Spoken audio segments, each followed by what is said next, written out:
Hello, I'm Ronnie Eldridge. Welcome to Eldridge and Company. There were a lot of people at City Hall that I disagreed with, but Vinny Montalbano was not one of them.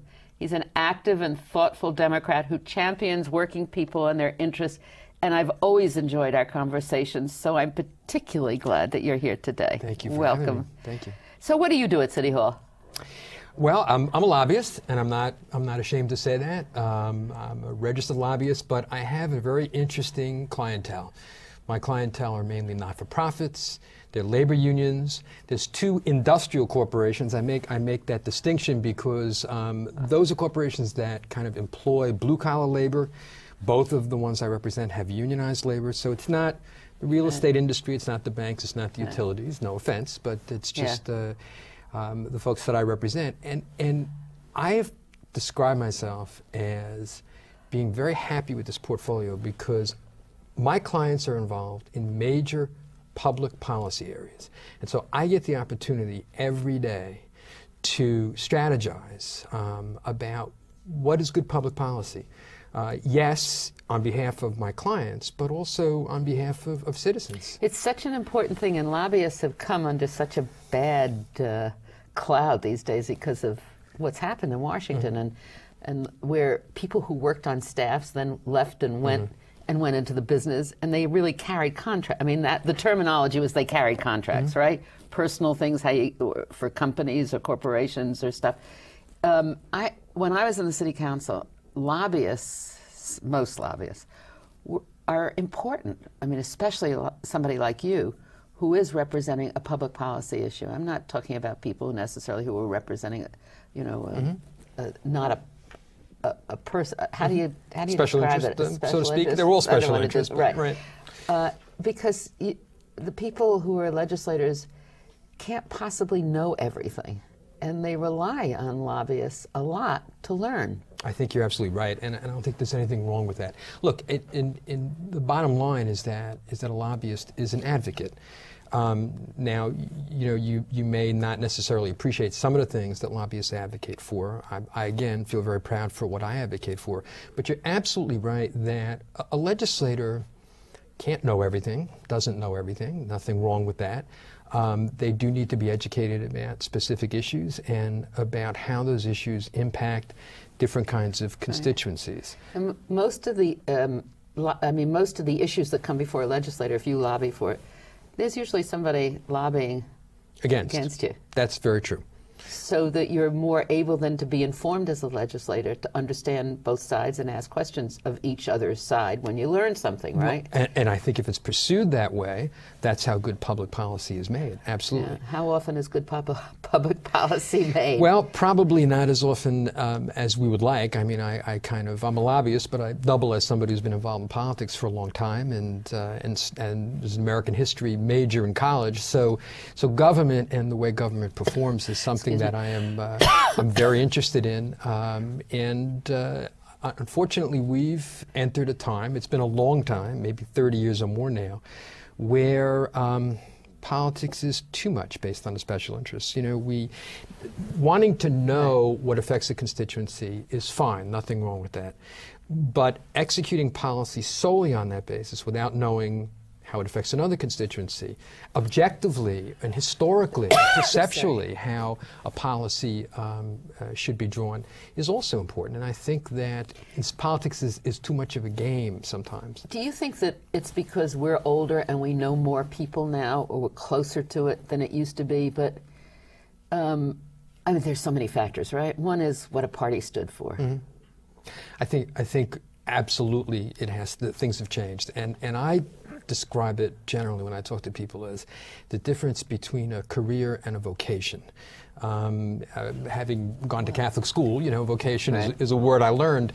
The way I would apply it here is that I think if one views their political involvement just as a career, then you are looking to go to the next thing or to something that's easy to get to. If you look at it, that's okay. If you look at it as a vocation, then you've gone into it because you wanted to do it. I agree with you so totally, and I think I've said now that they've developed a career ladder in politics. Yes, they have. And that, with a combination of the techniques of polling and targeting and all of this, has so you want to please the constituency so you can move up to the next thing. I agree with you, totally. The other thing that's happened is that because it's a career, it has put much more emphasis than should be on the funding of it. And so fundraising and the link between fundraising and policymaking and lobbyists, has become a very, very difficult thing. It breaks people's trust in the system, and that's not a good thing in a democracy. So, I mean, what are we going to do? I don't know. Well, I certainly think that there's a lot more room for reform. You're going to be stunned to hear this from a lobbyist, and probably not many of my colleagues would say it, but I think many of them agree. I think that lobbyists should be prohibited from making contributions to the level of government they lobby. So therefore, I'm registered to lobby the New York City Council, or New York City government. I should not be allowed to make a contribution, except maybe nominal, like $250, to anybody in that arena. But I could contribute to federal, congressional, or to state, because I don't do them. I think that if you break that connection, from the other way. If you break that connection, first of all, people will have a lot more faith in it, and secondly, because there just are not. There are so few bad apples in this business. Everybody really does want to do something good. What ends up happening is I think you create a system where that's taken out of it, and then your interaction is based on the funny part, policy, intellect, The funny part, is that it's, in a way, it's self-censoring. I mean, I don't know what the term would be otherwise. I mean, I didn't satisfy a lot of constituencies when I was in the city council, and they never contributed to me. So they could tell there wasn't going to be any point in contributing, right? So if you took real strong stands, you wouldn't get any That's not really necessarily true either. Well, but you can't help it. The other thing about it, though, is that, and of course, you're right. You can't help not turning down friends sometimes. No, that's very absolutely human true. thing. That's absolutely true, and I So don't think that's anybody's buying anything. It's a very good suggestion. Well, and it's also, at least for the Democratic Party, which is my party, for the folks running out of that part of the spectrum, I think Howard Dean a couple of years ago and Kerry subsequent to him showed that you can raise tons of money on the internet in different kinds of ways, in small denominations, from a large group of people. That's a much better way for us to be doing it. Now, our colleagues on the Republican side might not Have you ever agree with proposed that to the Campaign Finance Board? No, it's not really my role, and so I just kind of stay away from it. If I'm asked, I answer the question. It's an interesting proposal because New York City prides itself on its campaign finance laws and trying to be ahead, so it might be a good place to start. Well, we have a new governor, and he's thinking of some reform, so a lot of it can be done there as well. Let's talk about the Democratic Party. Do you think there's a Democratic Party in New York City? Not as a city party, no. I think that particularly over the last 20 years, we've seen the parties deteriorate. They exist to a degree on the county level, some more than others. Queens has a very strong party, right? But what's happened to the Democratic Party statewide is that the legislative committees and conferences have really substituted themselves for the party. And that's been going on for some time. There are people who think that's good, and there are some people who think that might not be such a good thing. It follows, though, right into our discussion about contributing to campaigns and campaign finance, because it costs so much to run, to be a candidate, and the burden then is on the candidate to raise the money. What does that candidate need a party for? Well, and I think that's part of the reason why parties have deteriorated. Do you think Spitzer is going to reinvigorate the party? Well, I think he can. Let's put it that way. I don't know what his intentions are. He certainly is capable of those kinds of intentions, but he has the power.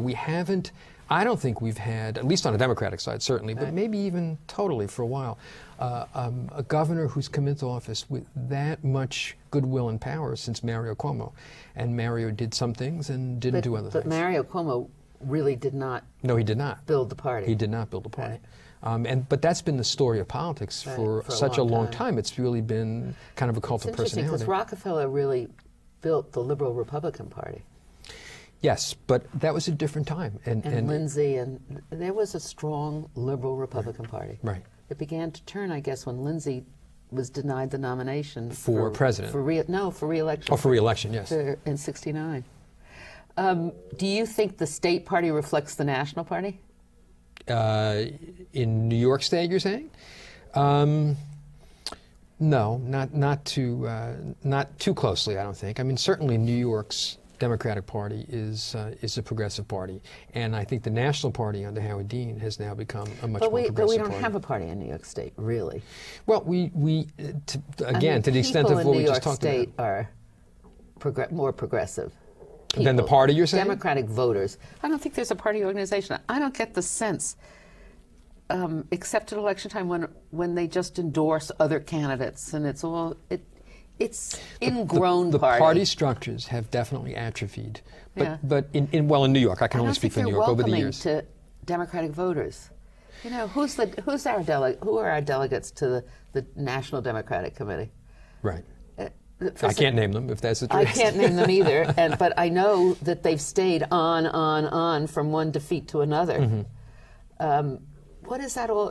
Well, again, I don't think you can look at each thing individually. They have to be brought all together, and again, a lot of this has to do with how campaigns are structured and the contribution limits, et cetera. You know, you talked before, and you're right, that you have to raise money, and therefore, you know, you can't view it as a nasty, dirty thing. You have to go and do it, and you relate to the people who give it to you. And that's fine. But if we had limits on contributions, if we had limits on expenditures, which we do in the New York City campaign finance system, then that actually, I think, would give the parties the opportunity to strengthen themselves. We should have also free television time. I mean, television, the viewer, the producer of a television program or a commercial or anything depends on public airways to deliver that message to the viewer. The viewer is the voter. For most of the money gets raised to buy the television time. Why are we doing this? Well, that's the federal. I think the general reason why is that people, you know, politics is no different than any other profession. You're there and you protect your prerogatives until someone comes along and changes it. Now we have a powerful new governor who says he's a reformer. So these are the types of things that he can push very hard for. Legislatively, there are many things that can be done which would open up the system. And while I think that the attitude among people in office is that it's going to diminish them, I disagree with that. I think, in fact, the opposite happens. Totally. That voters appreciate people opening things up, and you get rewarded by being elected. Absolutely. Totally. I agree. You were a Dean supporter, and so was I. Yes. Are you following this debate about as the chair of the National Committee? The 50-state strategy? Yeah. I am, in fact. And what do you think? I think that... Let's explain it. I think, okay. It's that he wants to develop the Democratic Party in all 50 states. Right, not a bad idea. And then you have campaign committees. So you had the Senate campaign committee, and you had the House campaign committee, and they wanted to target elections and pour the money into specific races that they thought were going to win. Right. And there was a part of the problem in politics between the... We have the political discourse has become so simplistic that something like this becomes bizarre and absurd. It's not. It doesn't have to be one or the other. Of course, you do need to target. That's a technical thing. We've developed it to a fine art. That's absolutely fine. But that doesn't also mean that you don't try and expand your party. So maybe it's not 50 states, maybe it's a 47-state strategy, but he's saying a 50-state strategy. He's absolutely correct. I think a number of the victories were not targeted. Right, absolutely. Exactly. And so he's absolutely correct in that regard. I if you're running for president, you have to run in 50 states. You can't run in 20 anymore, or 22 or 25.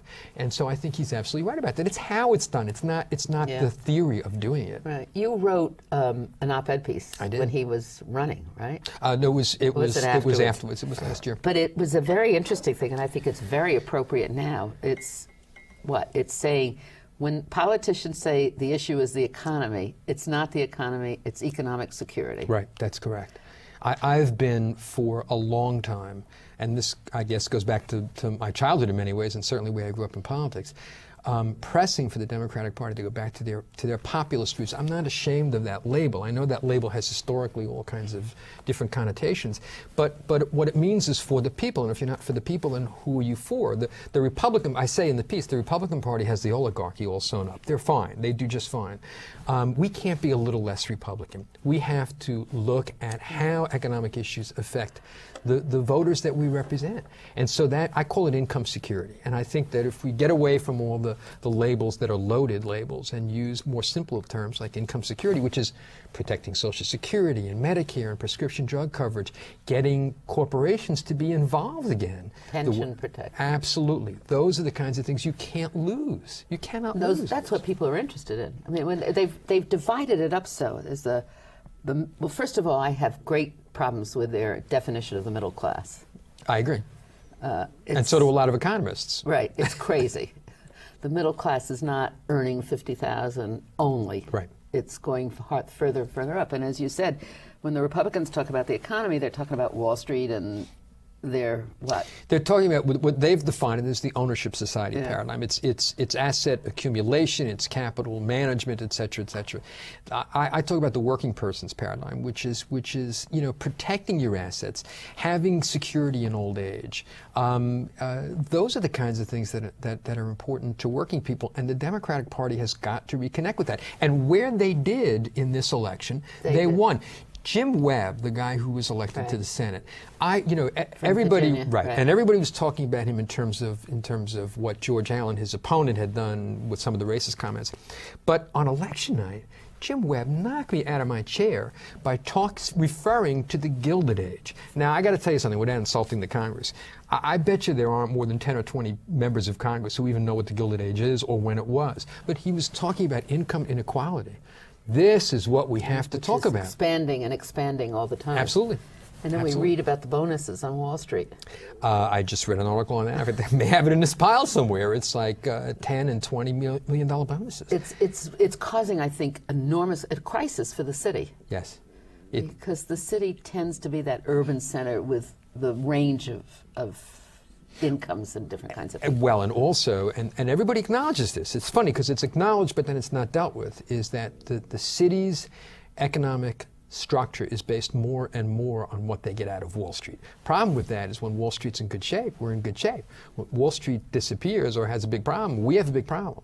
So you can't just do that. One of the things that So you're saying the budget is dependent on the revenues that come from Wall Street. Absolutely. Right. And Wall Street is an engine, and we certainly have to exploit that to the degree possible. But we have to spread that around. There's also, there's the real estate industry, there's all kinds of industries.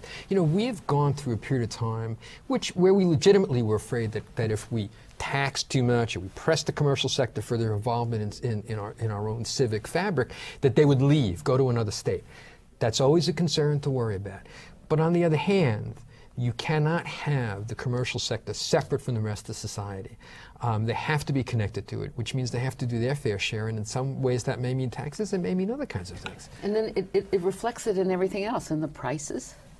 Yes. The price of food, the price of, certainly, of housing. It's just incredible. There's a sign in our neighborhood that says residences start at $5 million. Now, what is that? Who can afford that? And it's just, so we have this extreme, that these are people who are from Wall Street, I guess, and they're going to get their bonuses, and the market's going to go up for the high-end apartments. Yeah, right? but the problem with that is inevitably Wall Street has its ups and downs. Yeah. It doesn't have to be a depression, but it has its ups and downs. When it's on the downside, those people who bought those apartments, who were loaded up with debt, are going to move back to Dubuque or Des Moines or wherever they came from, and that apartment's going to be back on the market, and somebody's losing money on it. That's what's astonishing to me, is that the people who build these things don't always look at their investment over the long term. Right. What do you think about the future for politics? Who do you think is going to emerge as a Democratic candidate? Do you have any thoughts at all? Oh my. Well, one of the things that I've learned over the years is that don't make predictions way too early. I remember saying that Bloomberg was not going to be the mayor, and he was. No, I think what I will say is this. I think this is going to be a for the Democrats, it's going to be a really interesting presidential election. There are some very smart and qualified candidates out there. We know the obvious ones. Hillary and Barack Obama is now being spoken of. But, John Edwards, who did very well the last time around and is now running again, is saying some very interesting things. And Al Gore may get himself back into this. What do you think Al Gore's doing? I was so angry at Al Gore a few years ago that I didn't want to listen to anything he said afterwards. But I found that very good. I found that he's saying wonderful things. Yeah. I only hope, and this kind of goes back to the beginning of our conversation today, I only hope that if he gets in, that he doesn't do the career versus vocation thing and start to moderate what he's saying. His attraction to everybody now is that he's saying things strongly that need to be said. If he starts doing political speak, it's not going to work out. We should go back to that, because we were talking about, at least I was talking about, that career vocation in terms of the candidate. Mm-hmm. But it's also created enormous jobs, politics nowadays. Yes, it has. People don't volunteer anymore. I mean, there isn't anything for volunteers to do, or very little. Right. Everything is paid. There are spin meisters or spin masters, and then there are the people who are doing the targeting and the literature and the polling and everything else. It's become a very expensive field. Right. What do we do about that? Well, I mean, today, the spin about who's hiring who. These are people who. There was a press secretary at City Hall named Debs Myers, and he said, "Hidden persuaders should remain hidden." It's a great line. It's a good line. They've become stars. Yes, that's true. I have two feelings about it. I think that having been a political operative back in my days at DC 37 many years ago, I have a great deal of respect for the new technologies, for the fact that young people have really created a dynamic system here. What worries me is that I and you, I'm sure, and many of our colleagues got into politics because we were interested in politics, in issues, in the betterment of our community. We also came from different places. We had other lives. We did other kinds of things. I started out as a social worker, not as a political operative. Young people are going into this as a career, as a profession, as a career. They are bringing in their technological skills, but there's a bit of a disconnect between who you're electing, what you're electing, why you're electing. I met presidents because I was a volunteer. Right. Yes, that's absolutely Senators, presidents. Now, what do? You go to a ballroom and everybody important is upstairs. Right. At the end on election day. And Ronnie, I still have conversations with people who come by to see me every so often who are thinking of running for something, and they ask me what they should do, and I say very simply, get involved in your community. I mean, I don't see there being any other way. I mean, I think some of them appreciate it. Some of them you can see the curtain drop over their eyes because it's like, that's not what I want to hear. I want to hear, what are the 4 steps to do it? No, there's no steps. It's involvement for sure. It still is. That's never going to change. It's a great problem in a campaign is what activities to give to a volunteer. I mean, nowadays. Oh yeah, which will keep them interested in coming back. Exactly. Also, I think when you take small contributions from people, then they feel they have a stake in the results of the election. When those small contributions are not irrelevant to the larger contributions. Right. Absolutely. Right. Absolutely, I agree with that. And I don't understand why, on our side, most people don't see that. So do you think we're finding younger people who are getting more active and interested other than just as professionals? I am finding we go through cycles, and we're in a cycle now where young people are really interested in making a difference again. I've had this business for about 15 years, and so I've gone through a number of young staff that have come by. And in the kind of mid-90s when I was interviewing people, they were asking me, a one-person operation, what the perks were. I'm like, what are the perks? What, are you kidding me? But now I find that there are people who really want to make a difference. Really want to make a difference, and that's good. We need to exploit that. We don't want to drive them away. So we need candidates, though, that are also going to excite them. We need candidates that are going to excite them. We need a party that is going to interest them. And we need to be saying something. That's basically what I've been writing and talking about, having been in this business, so to speak, for so many years. We've got to speak about something. Do you find there's increasing activism in unions? Yes, I think there is increasing activism in unions. I think union leadership is getting more dynamic, Right. and is getting younger. I know, I know the rap that unions get about being old white men, so to speak. But I think that there's a lot of dynamism in the labor movement, a lot of it, and that's good because you can't have the type of free democratic society that we have without a dynamic labor movement. And certainly internally, they're fighting to do that. What they need is some support on the outside. Nancy Pelosi particularly has talked about passing card check, which if you want to explain, I can do it. Basically, it just says that if you get the right number of, more than a majority number of cards, you have a union in your shop. Somebody has to sign the card. Sign the card. It's not that you go in and vote on a secret ballot. Right, you sign the card. Because elections can be delayed and generally they can be manipulated.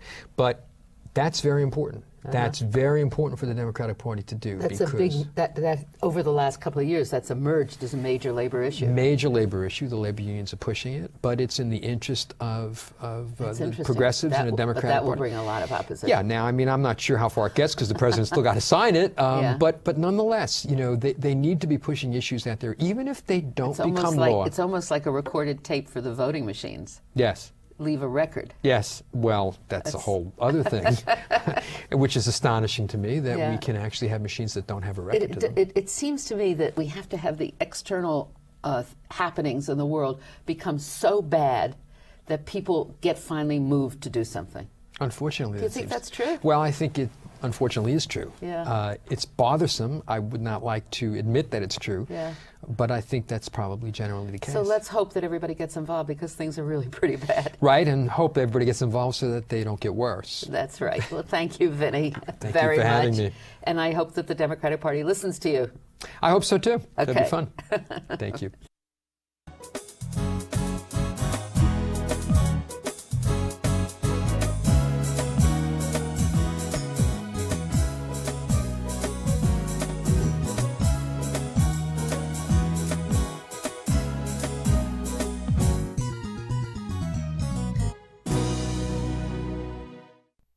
If there are any people you'd like to hear and topics you'd like us to explore, please let me know. You can write to me at CUNY TV, 365 Fifth Avenue, New York, New York, 10016, or you can go to the website at cuny.tv and click on Contact Us. I look forward to hearing from you.